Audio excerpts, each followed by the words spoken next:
In this video, we're going to go through some of the more advanced features of the 7D Mark II. We're going to have a look at how the mode dials work and what effect that has on our images. Let's take a closer look together. To start with, I'm going to explore the time value mode on the 7D Mark II. This allows me to change the shutter speed on the camera using the top multifunction dial that we looked at in the first video, which is going to allow me to change my shutter speed to add effect to my image. So I've adjusted my top dial to TV mode, and I've used my top multifunction wheel to slow my shutter speed down to a 30th of a second. I'm using live view here so you can see exactly what I see. To start with, I'm going to put my spinner in motion and take a photo. You'll notice in playback of this image, you can see the motion of the object, which can really tell a story in some cases. Let's look at the opposite effect if we speed up that shutter speed to a 1,000th of a second. Again, using my top multifunction dial, I'm going to increase my shutter speed to 1/1000th of a second. I'm going to put my spinner in motion and take another photo. Let's have a look. Now you'll notice in playback that my motion has been completely arrested by the shutter speed. So a great example of using a fast shutter speed may be shooting a bird in flight, for example. All the feathers perfectly crisp and motionless. On the other hand, if you were shooting a slow shutter speed, potentially you could use this for motorsport to show a panning effect, to show that the car is actually in motion and not just parked. Why not play with the shutter speed on your camera in the field? Try fast, try slow, and see what the effects are. In this next part, we're going to explore depth of field. To do this, I'm going to put the camera into AV mode, pressing in the center of the mode dial and flicking it around to the AV setting. You'll notice now on the rear screen that I'm presented with an F number. At the moment, it's set to f5.6. If I use my top multifunction wheel, I can adjust this up or down in numbers. To start with, I'm going to put the camera into live view so you can see what I see. To begin with, I've got my camera set to f5.6 at this moment, which gives me a fairly shallow depth of field. What does that actually mean? Let's take a photo and have a look. So you'll notice in this photo when I play it back, the object in the foreground is in focus, and the further we look into the background, the more out of focus that becomes. A low f-stop number is fantastic for taking portraits in a busy scene to separate the subject from the background. Now let's have a look at what effect the f-stop has if we increase this number to, let's say, f22. Using my top multifunction dial, I'm going to turn the camera up to f22. Again, I'm going to go into live view so you can see what we're doing. Now we've got the exact same scene. I'm going to focus and take the shot. In playback now, you'll notice that all three objects are in focus. So I've got infinite depth of field at f22. f22 would be fantastic for landscapes, sunrises and sunsets, times when the foreground is as important as the background. One tip though, when stopping your lens down this far, is you'll generally want to use a tripod. The next feature we're going to have a look at is manual mode. To select this, again, I'm going to go to my mode dial on top, press on the center locking button, and choose the M function on the top dial. When we're in manual mode, we have full control of the shutter speed and aperture. To change the shutter speed, we would use our top multifunction dial. Turn to the left to decrease speed, turning to the right to increase speed. If I want to change my aperture, I would use the rear multifunction wheel. Turning to the right to increase my aperture, turning to the left to decrease my aperture. Another adjustment that's potentially possible when you're in manual is to adjust your ISO.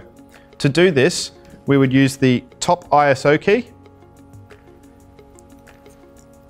And when I push that, it presents me with a menu that gives me options from automatic right through to 12,800 ISO. To adjust this ISO, we simply push the key and then use our top multifunction dial to navigate through to the desired speed setting that we wish to use. We can either let the camera time out or we can press set to confirm that setting. Another handy little feature to point out is you'll notice the ISO key has a little dimple on it. This is so at nighttime, you can feel across the top of those four keys and you'll be able to identify the ISO key quite easily. So now we're out and about and we want to take photos of birds in flight. How do we do that? A great feature of this camera is its ability to shoot at 10 frames per second. This is ideal when shooting high-speed action and sport. Let's explore together how to activate this feature and what other options are available. Firstly, to get into our drive menus, we can push the drive button, which is the second key on the top. Within the drive modes, you'll notice that there's a few options. There's single shot, which is signified by a single box. Right next to that is multiple boxes with the letter H. You'll notice that there's the high-speed continuous mode. This is what will activate the 10 frames per second function of the 7D Mark II. There's also a low speed continuous option. So if 10 frames is too fast for what you're working with, you can slow it down to a customizable frame number between 4 and 8 frames per second. There's also a silent shooting mode, which is signified by a box with the letter S next to it. Silent shooting modes may be handy if you were shooting, say, a sleeping baby, for example, or trying to be as quiet as possible in taking your images. There's also a multiple frame silent shooting mode. This won't achieve 10 frames per second, but it will give you a burst rate of between 6 and 7 frames per second as quietly as possible. The next option is a self timer, which is defaulted to 10 seconds. This is perfect if you want to stand in the family portrait, set the camera up on a tripod, push the button, you've got 10 seconds to get in frame and smile. The last option here is a self timer of 2 seconds. The 2-second self timer is fantastic if you're about to attempt a long exposure, at nighttime for example, and you've left behind your cable release remote. This will allow you to activate the camera, take your hands clear of the camera and tripod, and allow the shake to be reduced before the frame is taken. Another thing we need to look at is focusing modes. And you'll notice when we looked at the drive key, it gave us some options for autofocusing at the top of the screen. These options were one shot, AI servo, and AI focus. Let's take a closer look at what these three mean. First, I'm going to start with one shot. The default for your camera is to be set in one shot. What this means is when I half press the button on top, we hear a beep. This is locking the focus until I push a little bit harder and take the photo. One shot is perfect for staged portraits, landscapes, shooting things that don't move. But what happens if they do move? Kids, sport, birds in flight. If I select that AF button, I have the ability to navigate to two other modes, AI focus and AI servo. Let's look at AI servo first. When I push this button halfway, you'll notice the camera does not beep. That's because in this mode, it is continuously focusing on whatever is moving within the AF points. AF servo is perfect for moving subjects, approaching or going further away from the camera.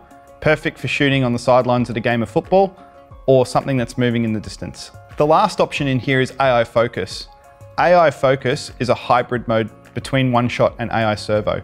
Essentially, the camera will decide whether your subject is moving or stationary and put you in the right autofocus mode. To the left of this button, you'll notice one that says WB and has the picture of an eyelid. This is our white balance and metering adjustment. Let's push this and explore what happens next. This camera allows us to change our metering modes between evaluative, partial, spot metering, and center weighted. To change this, we simply push the WB metering mode button. To change our metering modes, we use the top multifunction dial to navigate the 4 individual options. Also within this screen, you'll notice white balance is adjustable. To adjust our white balance, we use the rear multifunction dial. AWB is the default setting. It stands for auto white balance. This allows the camera to measure the light when you're shooting and adjust the white balance to what it thinks is correct. If you would like to override the automatic white balance, you can push this button and change to preset settings such as daylight, shade, cloudy, tungsten, fluorescent, flash. You also have the option at the end to set a custom white balance. Another key on top to explore is the ISO key. This is the one that has the dimple on it. When I push this button, it gives me options to change my ISO. Using the top multifunction dial, I can choose anything from automatic and 16,000 ISO out of the box. You'll also notice two other values which are grayed out, H1 and H2, which represent 25,000 and 51,000 ISO. Let's go into the menus and find out how to activate this. So on the rear of the camera at the top left, you'll notice a menu button. If you use this joystick to navigate the menus, you will find an ISO speed settings option. Just simply press set and we'll have a look at what we've got in there. To start with, we've got the ISO speed settings, which are currently set to automatic. Next, you'll notice there's an ISO range. This is where we can activate our H1 and H2 ISO capabilities of the camera. Come down to ISO range, press set, come across to the maximum value, and you can now increase this to H2. Press set to confirm, down to OK, set one more time. Now when we have a look at our ISO key, you'll notice that H1, 25,600 ISO, and H2, 51,000 ISO are now available to be selected. The second function of this key is flash compensation.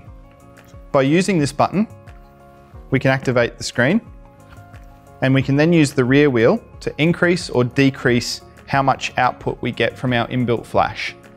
If we were to have an external flash connected, this feature will also control that external speed light. An example of when you may do this is if you're taking a photo and you find the flash too overpowering, you can use this feature to dial it back a little bit. Or if you're not seeing enough power, you can use this button to increase that flash. That last button on top there, little picture of a light bulb, it simply illuminates the top screen. This is very handy if you are shooting astronomy at night or in a dark place where you want to be able to see your settings quickly and easily and you don't want to have to turn on a torch. Let's talk about changing autofocus points. The key to use to get into our autofocus points is the top right-hand key. When we press this, we're presented with a screen with all of the potential focus points available. We can then use the rear joystick here to move those focus points around the screen according to where we would like the subject to be. Here's a handy trick for you. If your autofocus point is over on the far left and you want to get back to the center as quick as possible, all you need to do is press that autofocus option key and then press in on the center of your joystick on the rear. And this will jump the autofocus point straight back to the center, no matter where it was on your screen. Now, to change the grouping options, when we press this button, we're presented with different grouping options. At the moment, you'll see that my camera is set to single point only. So apart from moving that single box around the screen, we're also presented with some different options about grouping. To change between that and the other options, we can use this rear multifunction dial, change to expanded 5 group area, a 9 group, a larger group, a 19 point group, or a 65 point autofocus group. If I have one of the expanded 9 point groups, I can use that joystick again to move that around the screen where I wish to.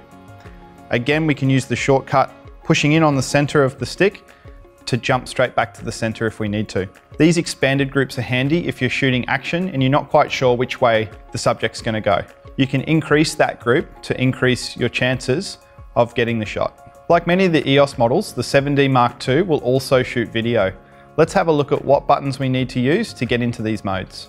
As you'll remember from our 101 video, the start-stop button at the top right-hand side of the camera will allow us to turn on and off live view. To get into our video shooting function mode, we simply need to change the toggle on the outside of that dial across to video. The first thing you'll notice is that live view will turn on. This is because the mirror box has to retract to allow the light exposure to the sensor. All of your settings are relevant from stills photography. If you want to shoot in manual and control your shutter speed and aperture in video mode, you can do so, the same way as you would in your still photography. The only difference in video mode is rather than pushing the front shutter release button to take a photo, we would now use the start-stop button to start and stop our video. You'll notice at the top right-hand corner of the screen, a small red dot appears. This just signifies that the camera is recording. You may also notice a little red light down to the bottom right here flashing. This is signifying that the memory card is being either read or written to at this stage. This is normal. To stop our video recording, we simply hit start stop again. There are some options for resolution in video. To get to these, we've got to go into our menu, navigate across until we see movie record quality. This will be found in the 4th red menu. A couple of options in here is whether we want to shoot MOV or MP4. We can simply select and change using the rear multifunction dial and set key to confirm. The 7D Mark II will do full high definition video at 50 frames per second. It also has options for 25 frames per second in various compressions, as well as HD and VGA quality video, depending on what you're recording and what your outcome is desired. Another great feature of this model is the inbuilt intervalometer. Let's have a look at how to activate it and where we'll find it. To get to it, we push our menu button and navigate through our red menus till we find our 4th red menu. Come down, you'll see interval timer. Press set. Come across to enabled. And before I hit go, I'm going to hit the info button at the top left. This allows me to adjust the interval timer in hours, minutes, and seconds, as well as the amount of shots I would like to take. To change our amount of shots, we can select between 1 and 99 photos. If I need more than 99 photos, I simply select 00. This will give us an unlimited, infinite amount of photos, as long as there's room on the memory card and battery life. To change our interval time, we can simply select seconds, minutes, or hours, press set, and adjust accordingly. Once I hit OK, you'll notice that the interval timer no longer says disabled, and it confirms that it's going to take a photo every 10 seconds, for an unlimited amount of frames. Another quick indicator on this model to see that it has been activated, you may see on the top screen a little indicator to show that the intervalometer is active. Two ways to turn off the interval timer once we're finished. Firstly, we can go into the menu and disable it, or a simple matter of turning the camera off and turning it back on again, and it's ready to go as per normal. As you remember from our 101 video, I showed you that this camera can hold two memory cards, a compact flash and an SD.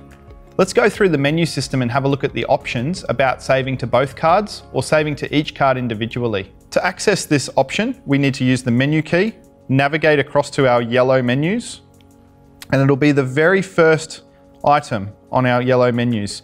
It says record function plus card/folder select. If we press set, we can jump in here and have a closer look. In the record function, the camera is defaulted to standard. What this means is that it will record one file to the primary card. But if I put two cards in the camera, then I have some options available to me. I can change this standard setting to auto switch card, which essentially means when the first card is full, it will start recording to the second card. Another option is record separately. This will allow the camera to record the individual file to both cards, creating a redundancy or backup. The last option is record to multiple. What this allows us to do is to record two separate file sizes to two different cards. So for example, if I had a large compact flash card in here, I could store my RAWs on that card and then also store maybe a smaller JPEG onto the SD card. A common question we're asked is, should I shoot RAW? Let's first understand where these settings are and how to change them, and we'll explain the differences between RAW and JPEG.